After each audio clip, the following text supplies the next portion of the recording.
Liaka!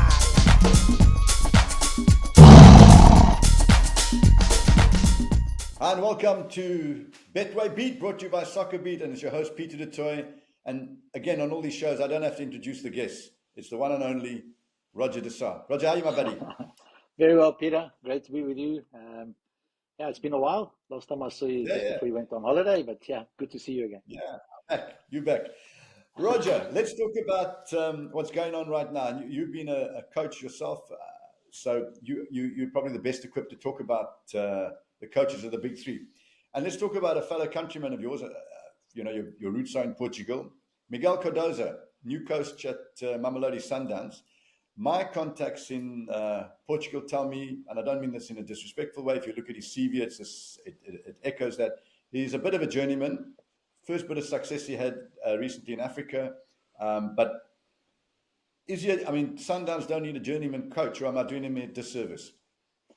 I think it's difficult to tell, Peter. I think it's early days. I think he's only had, one game, and he's won that one. So I think most of all, we judge on our results more than anything. I think, look, I don't think his CV is fantastic at the moment, but I think he's still finding his way. And like him, there's so many Portuguese coaches coming out of Portugal right now and players. It's scary, the number of coaches that are coming out, and obviously fantastic footballers as well. So right now there's an influx of coaches, and I think it's a bit sort of the flavor of the year is, get a Portuguese coach and things will turn around for you. I mean, Man United just done it, and it's a bit of a fashion. Yeah, well, Jose Mourinho started the whole thing. But if you look at it, it doesn't make sense to me, because if you look at Pizzo, he won everything. They let him go. You look at Roland, he had one of the most unbelievable seasons, lost one game towards the end, walked the league by far. They let him go.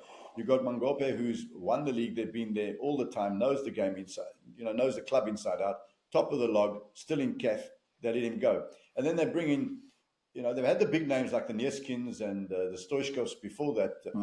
Then they bring in a guy relatively unknown. Yes, he's Portuguese, but the fact that you're Portuguese doesn't mean, if you're French doesn't necessarily mean you're great chef. Yes, he's Portuguese, but his record doesn't say anything. And if you look at it, doesn't really say why they signed him. Why would you? I mean, besides being Flavor of the Month, have you heard anything about his style of football or anything like that, or is it? I haven't watched any of his games.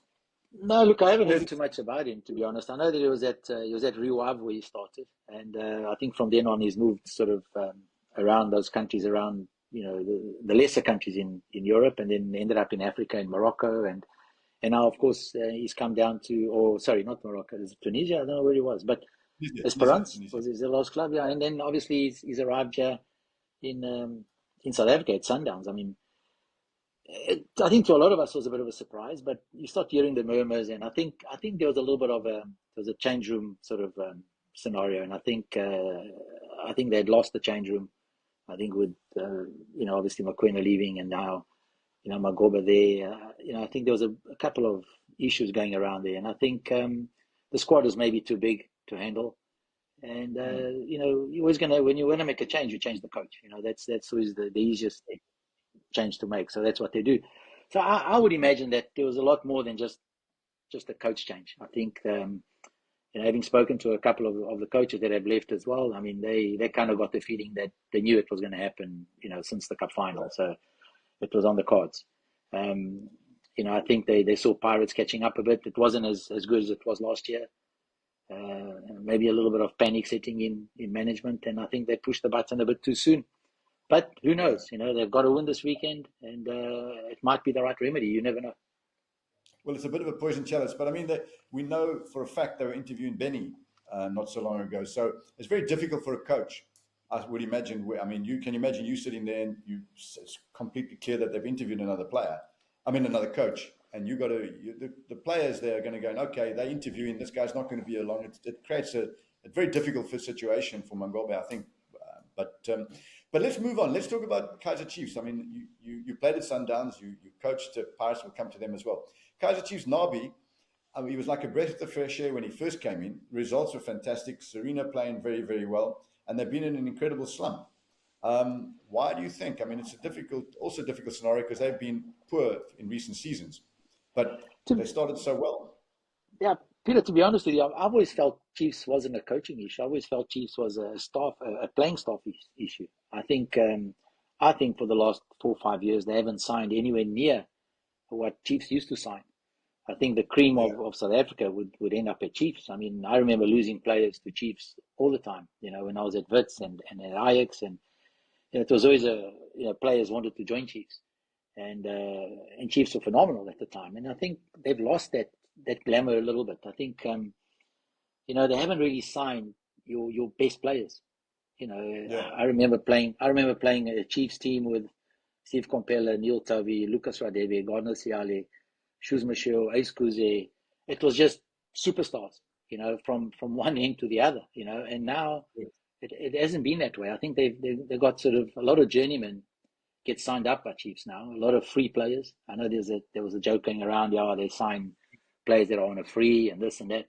But I think, of course, every club goes through those moments. Is it financially, whatever it is, I don't know. I'm not in there to tell you the truth, but um, there's something. There's something that's missing there. There's too many unknowns and lesser players wearing that jersey, and I think eventually it starts to show. And I think right now, every club plays Kaizer Chiefs, and they all believe that they're going to get points out of that match. And it never used to be like that in my day, to be honest. When I played, if you got a draw, you would celebrate.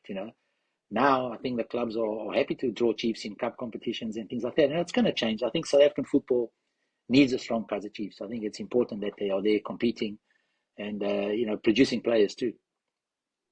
Roger, I agree with you. I tell you what, I remember going back, hardly anybody will remember this, in the late 70s and early 80s when I played against Chiefs.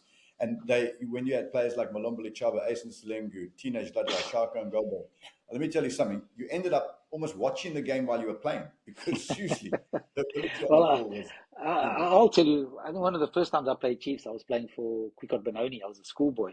And I remember playing them at Orlando Stadium with Jingles Pereira as the coach. And Yeah, yeah, and uh, and I remember playing against them. And I remember counting the Chiefs players because I believe they had more than 11. I really did. I thought there's no way they've only got 11 because they just keep the ball, they just keep coming at us. And the quality was unbelievable. And those were the early days of the team that you just mentioned. Then yeah, obviously it followed through. And only in, I yeah. think, the last 5, 6 years, I think they've lost a little bit of that glamour, a little bit of the sort of that flavor, And I think their recruitment's got to change. I think they've got to find better players. Correct. And I think they'll get up there again because I think that jersey is a fantastic jersey, and it's important that it Without a stays with doubt. us. And then your old club, Pirates. Jose Rivera seems to have done. It's quite interesting though. Normally, a Pirates coach who doesn't win the league or doesn't get fined in CAF gets fired. He's won cups and they've kept him, and it seems like it's proving dividends because they're top of the log with Sundowns. They look like they're going to make a real go of it this season. What do you think of him, and what do you think of your old team? Look, I think when he came in, it was sort of early days, and I think he was, obviously scrutinized like all Pirates coaches are. And he won the first cup, and I think once he got over that hurdle, it sort of helped him a bit. It sort of calmed things down. Um, I think I know a little bit about Pirates. I don't think they would have fired him in the 3 years that he's been there. I think they would have seen him through. That's my honest belief. But obviously, he kept on ticking away, and obviously, Sundowns were excellent for the first 2 seasons. You couldn't touch Sundowns. I think they were just too far ahead of everybody else. Their depth in their squad and everything else that that they had at Sundowns. Nobody was going to catch him. But Pirates started showing signs, I think, last year that they were sort of creeping in a bit. They were starting to Mm, catch up. They were patient. They kept the squad together. They found a style of play. They didn't go and sign big superstars, but they were very clever in their signings. And correct. they've got a style of play. I think they're nice. They've got nice wing play. They've got decent strikers. Um, if I've got to look at sort of one area where they could be a little bit stronger, maybe at centre back they need maybe a little bit more muscle, a little bit more physicality, because I think that could be an area where they could struggle a bit in Africa when it comes to Definitely. playing, the big guns up there. But apart from that, I think they're really extremely well. I think they've got the depth now. They've got some nice players that want to play. None of them are real superstars, which is great. Mm. Um, and I think they've done the right thing, And I think this year, right now, at the beginning of the season, I would have said Sundowns would probably win the championship. But right now, I'm sort of saying, Pirates are obviously favourites. Yeah. Two quick other questions on Pirates. Right now, I mean, it's in all the news. There's been discipline issues with players. People say they're coming late for training, late for matches, and so on and so forth. Did you find ill discipline during your time? Was it a thing there? Not at all. I think, when I joined Pirates, everybody sort of said, "Oh, you're into Pirates. Wow, wow, watch out for this, watch out for that." And I must tell you, I didn't find any issues with discipline. Actually, it was the opposite. I thought the players were fantastic in that sense. I'll tell you a story. Right. I remember having a run. We had a great run, reaching cup finals and playing in Africa, and we kept on winning. And we beat Zamalek and we beat Al Ahly, and we kept going. And we beat Esperance. In the meantime, we were playing in cup finals in South Africa as well, and reaching finals.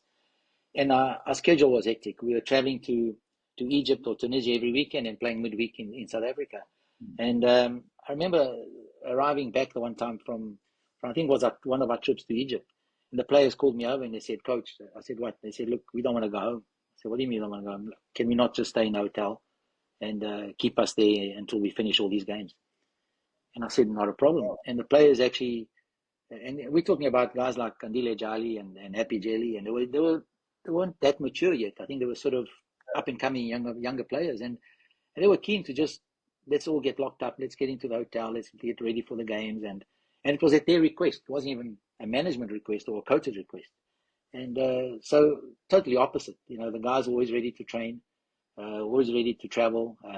In those days, it wasn't like now, to be honest. I mean, I think Pirates right now is a lot more prepared for Africa, like Sundowns, charters and things. We were flying on commercial flights, sitting at airport floors, eating chips and popcorn and sharing a bottle of water amongst all of us, and playing cards because the flight was delayed by 2-3 hours or whatever it was. The players just stuck it through.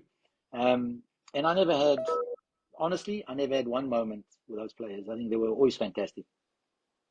Roger, I think that's also testimony to your, and this is what everybody tells me, all players tell me, Roger's man management is top class. People want to play for you. I can tell the viewers out there, I know when you left Ajax, players were crying. So, I mean, look, I still maintain, I think it's no different to you when you ran your successful media business. I think it's 80% people skills and 20% the job. And I think it's no different in my job. When I coached Mo Salah, I wasn't going to teach him how to play football, but I could press a few other buttons and get the best out of him. When he played for Egypt, and that's what our job was. Last question on Pirates. I mean, let's tell the fans out there. I mean, they love to hear inside, kind of inner feelings. What's it really like, the pressure when you coach a team like Pirates? I mean, it's one of the biggest. It's a big team in world terms, really. What's it like knowing that you're responsible for the results and the feelings that everybody's going to have on a Monday or after the game? I didn't, honestly speaking, you might think I didn't really feel sort of anything to do with pressure as such. I think I embraced it. I loved it. I loved going to the stadium, and the stadium was packed. I loved leaving the hotel, and there was always a police escort, and we knew we were going to play in front of 20, 30, 40,000 people every week, and how important every game was. That every game was a cup final. And I think, when you're a sportsman and that's all you've done all your life, you love those moments. I mean, that's what you want, And to be honest with you, the only place where I've kind of felt the same vibe was in Egypt. Funny enough, that kind of atmosphere on match day, it's really sort of a hype, and you want to wear your suit because it's a special day. So there's pressure, of course, there's always pressure. But it wasn't crazy pressure. I think it was pretty normal, and it was fantastic. And I'll be honest, I had a great time. I had a fantastic time at Pirates. I loved it. The chairman was outstanding every day. The people I worked with were great. Of course, there's always going to be some challenges, like any club. But apart from that, it was awesome. It was great. I recommend it to any coach. Right. On that note, let's take a short break. I'll be back with you in a second. Hey, Taola. All right, here we go. Go Betway ba tshepela hore o tshwantse o betjhe ka tsela e nepahetseng. Ka nako e nngwe ho tlamehile hore o ikhule hanyane. Ka nako tse ding o ska leka go busha tše di lahlegilego. Nakusasa kuse olunye usuku. Dlala ngokusemandleni wakho. Ge o tlhoka thušo go gona. hopola, bet responsibly. Hi, And welcome back. I've got Roger Desar and me, Peter du Toit. Guys, don't forget to like, subscribe, and comment on the comment section. We read all your comments. Roger, we've spoken about your time in South Africa. I want to talk a little bit about Bafana. You were there in Egypt with Bafana, and we actually had a talented young squad there. I thought it really would do well, but it actually didn't do well. What do you think of Bruce? We don't have the best 11 we've ever had. You were there at AFCON as well when we won the AFCON with a really good side and a great coach. Hugo Bruce has put together a team of not so many stars, and we came third and we qualified again. It's looking good. What do you think of his game? I think it's been fantastic, to be honest. I think it's really, really been good. The fact that we stuck with him is important. I think it's good. A very experienced guy in Africa. He knows the game. Nice to see that he brought in Helman Mkalele, which is, as a fellow teammate and of Midnight Express, it's great to see him being involved, and Grant Johnson as well. So that's fantastic to see. But I think he's done a great job. And I think one of the things I noticed during the African Cup of Nations when I watched Bafana was, and this, for me, it was something that I actually told Helman about, was I noticed when they went to extra time or to penalties, there was always a sense of calmness amongst the Bafana bench. There was just, Hugo Bruce talking, like not shouting. There was a relaxed sort of atmosphere. The players were calm. The guys were like sort of drinking their water, and that sense of calmness, I think, carried through. There was no panic. And then I watched the other teams like Nigeria, and it was like chaos. Everybody talking and giving instructions. And I think, for me, just looking from the outside in, it looked like an organized camp. Of course, apart from the payments that we've heard were not made, obviously, but it looked like an organized camp, and the guys know what they're doing. As a sort of a unified team, which is great, which is probably since '96, when we were all together there. It was nice to see. There were no superstars, which is great. And why are there no superstars? Maybe because the majority of them, 99% of them play in South Africa, which is maybe lacking a bit. It would be nice if we had some players playing in the top leagues, because that would help the team as well. But the fact that they all play in South Africa and they all play in club African competitions, I think it's given them enough mettle to carry the team through and put up what looks a little bit like a club team. Which is good. And I think that will give us the results. I think that's what's needed right now. And so far, so good. And I really think that we are in the top 4 of Africa right now. I think we can really compete. Yeah, I agree. 10 out of 10 to Hugo Bruce. Now, talking about coaching, you've been in the position that you've coached the Iranian national team and the Egyptian national team with Carlos Queiroz. How would you compare? These are big footballing countries. They've been in World Cups and so on and so forth. They've been ahead of us on that score. What's the difference have you seen? Where are they better than us? And what can we learn from them? And where are we better than them? I'll tell you what I did notice. Obviously, I had worked with Bafana before and played and worked with them as a coach as well. And then I had a stint with the World Cup with Portugal in 2010. And then I didn't have anything to do with any national team for a long, long time. But going to Egypt with the national team, what I did find that was very different to South Africa was that the national team sort of runs the show. We call the shots. We call the fixtures. We cancelled fixtures. We asked the league not to play matches, to call the players into camp, and that was something that was always accepted by the league, because the national team ran the league as well, and I think that was the big difference. Iran was the same, and Qatar even more so.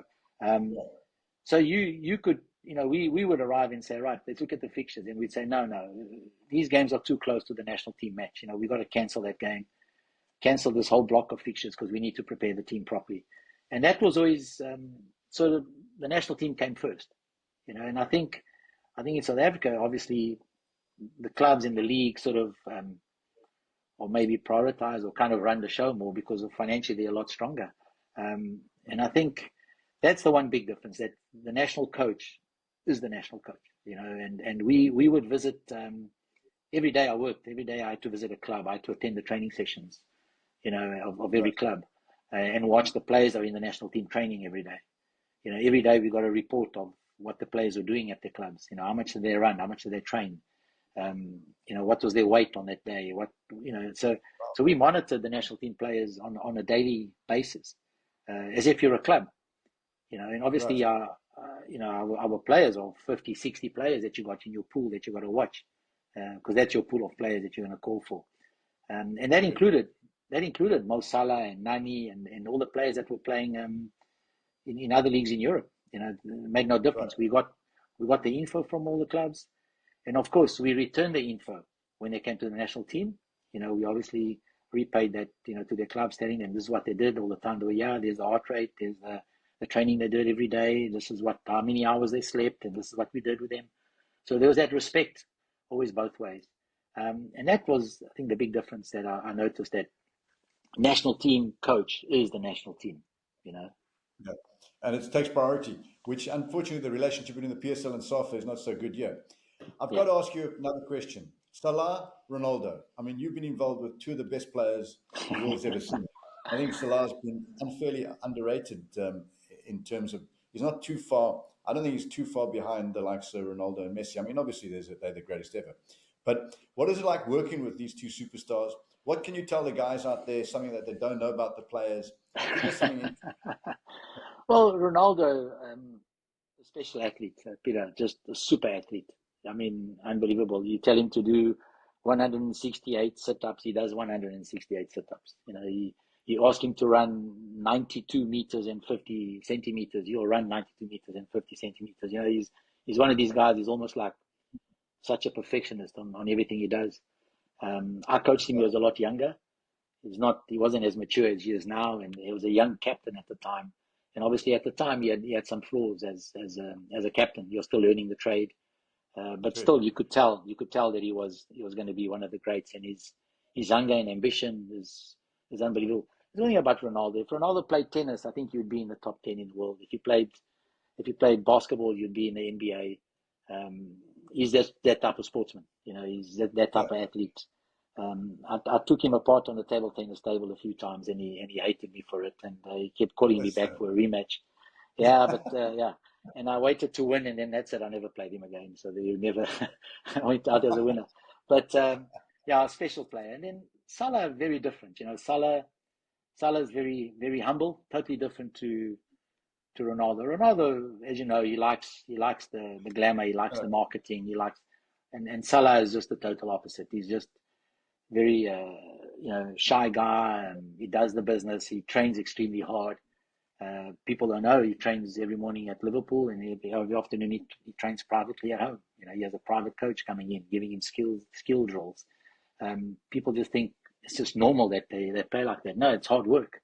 Every day Mo's in the swimming pool. He trains, he does yoga, he does a lot of things outside of what Liverpool does. And that's why you see this guy was a super player, But I've had a lot of chats with Mo, private conversations. We've traveled like around the world together, sitting next to each other on aeroplanes, and all I can say about Mo is that as good as he is a player, he's a better human being. Amazing, lovely. Where's he going to end up? Look, I think chances are he's going to end up in the Saudi, in the oil league somewhere eventually. I think it will be his pension and his kind of, it will be easy for him to go to those countries because of his religious beliefs. But I think, I personally believe that he might stay a bit longer at Liverpool. And I hope he does. I certainly hope he does. We've had some good conversations around that. And I certainly hope he does stay, and because it's good for him. I think he's having a fantastic season. He really is, probably the best he's had in a long time. But Mo for Liverpool and Mo for national team is quite different. It's a different players, a different setup, a different system. Very, very difficult to make those comparisons. A lot of Egyptians used to criticize him for his form with the national team. Never the same as Liverpool. But in the national team of Egypt, he didn't have Firmino and these guys around him that just gave him the ball and let him play. In the Egyptian national team, Correct. Yeah, but great guy, great player. I'm an Arsenal fan, so I wouldn't mind him coming to Arsenal. But Roger, let's have a quick break. and then I'll come back to you. We'll talk some of the stories you can tell us from the old days. See you guys now.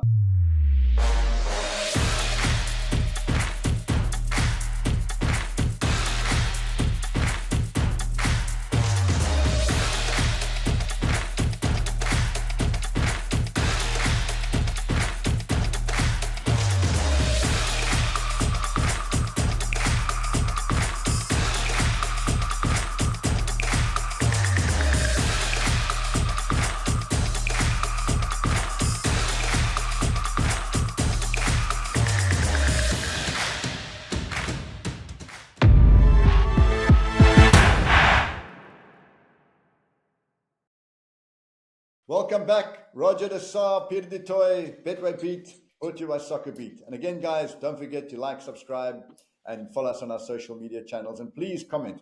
I'll send Roger your comments as well. Roger, let's get into some fun stuff. You've played the game in South Africa for many years. You've coached many, many players. First of all, tell us, best player you ever coached and why? And best player you ever played with and why? Wow. It's a little bit unfair on a lot of players, as you can imagine. But, you know, I've had some great encounters with players as a coach. I mean, Wayne Roberts, probably now that we've got Williams as one of the greatest in Africa right now, I think out of all the goalkeepers I've been around, Wayne Roberts is the only one that would have come close. Phenomenal goalkeeper, unbelievable. Unfortunately, his lifestyle just sort of took him away from the game. But I'll tell you a story. I was at Manchester United doing some work and some scouting work, and I had to report back to Carrington, and I sat having dinner with Alex Ferguson, and he said to me, "How's your team doing?" And I said, "Well, I've just signed a fantastic goalkeeper." And he said to me, "Well, I only know one good South African goalkeeper." And I thought, straight away, is it Gary Bailey? It must be Gary Bailey. He played at United. And I said, "Oh, okay." I said, "Gary Bailey?" And he said, "No." I said, "Who? Who do you know as a good South African goalkeeper?" And he said, "There's a guy called Wayne Roberts." And this was Alex Ferguson at the prime of Manchester United. And I couldn't believe it. I was like, wow. I said, "Where did you see him?" And he said, "No, I saw him playing for South Africa against France in an under-20 game." He said he made the best save I've ever seen. And that just shows you how big, you know, what Wayne Roberts was. And unfortunately, we never got to see the best of him, you know, but definitely a fantastic goalkeeper. What a player. Fantastic. There's so many others that I've come across, and Benson Mashlongo, I can tell you, was something special. Something special. He's just, the way he came about, you know, the day I signed him, I watched him playing in the curtain raiser, and he was taking the throw-ins, the corners, the place kicks. I think he was flicking the corners as well. He would take it in. And when I signed him and started to play him in the midfield, you know, he said to me, "Coach, I'll play in the midfield, but I want to play alone. Don't give me help. Let me play on my own." And that was the success behind us at Wits. Was Benson wanted to be alone on the midfield. He wanted 2 10s, and then he would anchor the whole team. And he did. He was unbelievable. He was a phenomenal athlete. Run to training, something like 12 kilometers, run home after training. The guy was just a machine. And those are the characters that you meet along the way. There's so many others, to be honest. I mean, there's just unbelievable stories I could tell you. Sifiso Mienis and so many guys that sort of came out of nowhere and were fantastic. I mean, Vilakazi, General, what a player. You know, there's just too many. Tandon Gomeni, wow, what a footballer as well. I tell you what, he's probably one of the few players that Tando, not Tabo, Tando, the taller one. I would buy a ticket to watch Tando play. You know, that's the type of player for me he was. He was just special, you know, unbelievable footballer. Just also didn't really get to the heights I think he could have, unfortunately. And then as far as teammates, you know, I come from a golden generation of footballers. I mean, if you look at the guys like Lucas Radebe and John Schumacher, what a player. Probably the best footballer we've had, I think, together with Jomo and Lucas. You know, I tell you, Shoes was unbelievable. I think in '96, if he was 5 years younger, I think Juventus or somebody would have signed him. I just believe that he was just unbelievable. But I played with the guys as a kid. I was 17, 18 years old when I became a pro player with Cricket Benoni, and there was a guy called Mr. Executive. And I think this is for the older Meshach. What a player. A player. What a unbelievable. Mr. Executive. General, Mr. Executive. Just unbelievable, and to think that he was a part-timer. You worked for the cigarette company the whole day, you'd come to training in the evening, and the man, he was a gentleman as well. It was just unbelievable. I was a young schoolboy driving to the townships to play, and the guy just sort of looked after me. And he could play. My word, he was a fantastic footballer. He scored one of the best goals I've ever seen. I was playing for Lennox. We played against Pirates at the old Orlando Stadium. I won't say he scored 2 goals in that game. We're up 2-0. and Meshach got the ball outside the box. He played a 1-2, but he was about 5 yards outside the box. And Patrick Wasmith, I don't know if you remember him, the late. Yeah, I know Patrick. Was for us. He eventually played for Pirates as well. And Patrick was on his line. And he'd come off slightly. And Patrick was a big guy. And he chipped him. But it was slow. But the ball seemed to be spinning.